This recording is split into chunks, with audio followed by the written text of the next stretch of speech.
And God said a man is somebody who pisses against the wall. Does the Bible actually say that men pee standing up? Not really. But there's a really fun Hebrew idiom that shows up in the KJV that gets translated out in most English translations. I actually like that the KJV left this idiom in because it's really interesting. It tells you about the culture.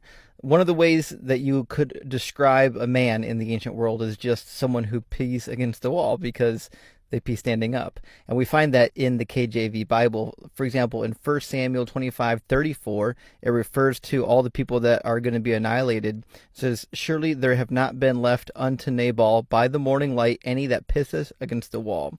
So this is a really fun Hebrew phrase, but it doesn't actually say that men have to pee standing up. It's just a way of describing men. We got pastors who pee sitting down. We got the President of the United States probably pee sitting down.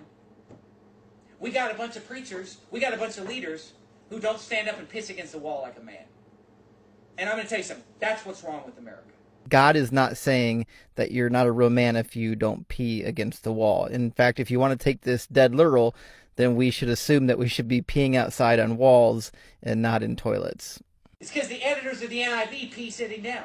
It's because the editors of the New King James, they all pee sitting down. I'm going to tell you something. I'm not going to pee sitting down. Well, I, for one, would love to know how Stephen acquired the information that the New King James translators and the NIV translators actually pee sitting down. It's a wild claim to make. In fact, I would imagine the act of obtaining that information is probably a felony.